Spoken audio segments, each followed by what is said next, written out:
Hello guys! Another day, another mini vlog!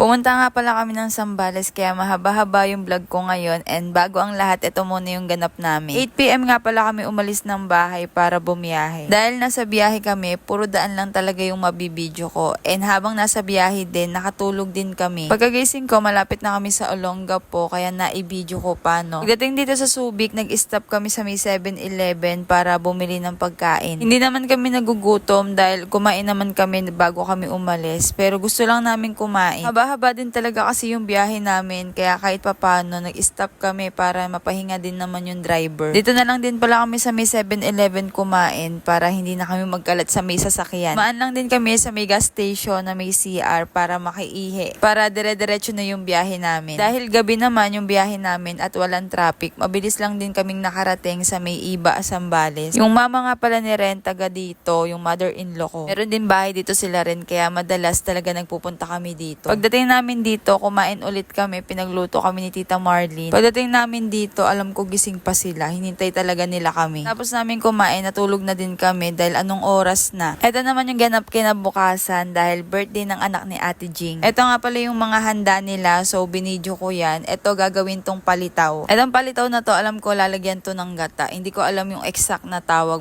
pero basta yon. Tapos ito naman yung mga hipon, ang dami. Gagawin naman tong garlic butter shrimp. Tapos ang dami ding isda. Ang lalaki ng isda na to, oh, grabe. Di ko lang sure kung anong gagawin sa may isda na to. Parang pinirito yata yan or inihaw. Kalimutan ko din kung ano yung tawag sa may isda na to. Alam nyo ba, dito lang din ako sa Zambales nakakakain ng mga ganitong isda. Marami kasi talagang isda dito, lalo na iba-iba talagang klase. Tsaka marami ka talagang mabibili na fresh talaga. Dito ko lang din nalaman yung mga tawag sa mga iba pang isda kasi hindi talaga ako familiar. Next naman, meron din dito minamarinade na manok at baboy. Mamaya dadalhin to dun sa may resort and dun nata to iihawin. Gumawa din si Tita Aileen ng latek para dun sa may palitaw na ginagawa kanina. Tapos binlender lang din namin yung sesame seed na ilalagay din dun sa may palitaw. Dito naman sa labas, nagbibiyak sila dito ng buko dahil yung laman ng buko na to ilalagay din dun sa may palitaw. Hinahid na rin pala nila yan para mamaya mailagay na dun kapag niluto na. Next naman, ito yung butter garlic shrimp na niluto ni Tita Aileen. Grabe, sobrang bango na to tapos ang sarap talaga. Di ko na rin pala na-video yung pagluluto ng ulam kanina pero na-video ko yung mga pagkain na luto na. Ito nga pala yung palito kanina na may gata and ito naman hindi ko alam kung anong tawag dito. Tapos meron ding gulay itong pakbet. Grabe, ang sarap niyan. After nga pala niyan ay pupunta naman kami ng resort dahil doon gaganapin yung birthday ni Luke. Excited nga tong mga bata na kasama namin kasi nga gustong-gusto talaga nilang nagsuswimming. Malapit-lapit lang din naman tong resort na pupuntahan namin kaya madali lang din kaming nakarating. First time ko lang palang makapunta sa may resort na to and inaya lang talaga kami ni Tita Aileen. Dito sa Zambales, sobrang dami mong resort na pwedeng puntahan as in. And napakarami din naman talaga ditong magagandang resort. Ito nga palang pinuntahan namin ay yung RV Beach and Resort. Yun nga, first time ko nakapunta dito and looban to, yung daan na to papunta dito. Hindi naman siya sobrang looban, parang may papusukan ka lang na malaking gate, ganun. Ganda nga dito kasi sa baba yung parkingan and dito naman sa taas yung swimming pool. Ang ganda dito lalo na kung magse-celebrate ka ng birthday kasi meron na ditong upuan tapos lamesa. Meron din pala ditong lababo at CR, hindi ko lang siya na-videohan. Isa pa sa maganda dito, napakalaki ng space kaya kung marami kayong pupunta, okay na okay. Ito yung pinakagusto kong part dito, yung swimming pool kasi napakaganda ng view. Sobrang nakaka-relax tumambay dito lalo na kung gusto mo talaga ng peace of mind, ganun. Masarap din talaga mag-swimming lalo na kapag mainit yung panahon. And yung mga bata nga pala is nauna na mag-swimming sa amin. Ito naman yung view dito sa may harap. So sa baba niyan ay dagat. Opo, tapat ng dagat yan. Kaya magandang tumambay dito dahil meron naman silang mga upuan and yun nga yung mga habang upuan. Pwede kang mahiga dyan habang pinagmamasdan yung dagat. Ang sarap din syempre mag-picture-picture dito kasi ang ganda ng view. Napakadami ko ng picture bago pa man ako nakapag-video. Talagang punong-puno ng picture yung cellphone ko dito. Ito naman yung ganap ko, naupo ako dyan sa may mahabang upuan para feel na feel ko. Tapos nun, kumuha lang din ako ng pagkain and dyan na ako pumwesto. Kasi nga ayan, relax na relax talaga ako sa pwesto ko dyan. Anyway guys, dalawa nga pala yung pool na to. Meron pang bata, yung talagang mababaw lang. Tapos ito nga yung pool na malaki. And dahil birthday nga to ni Luke, so kinantahan namin siya. Tapos binlow niya yung candle. Syempre, hinintay namin siya mag-wish. Hindi ko pala siya masyadong na-video kasi ang dami kong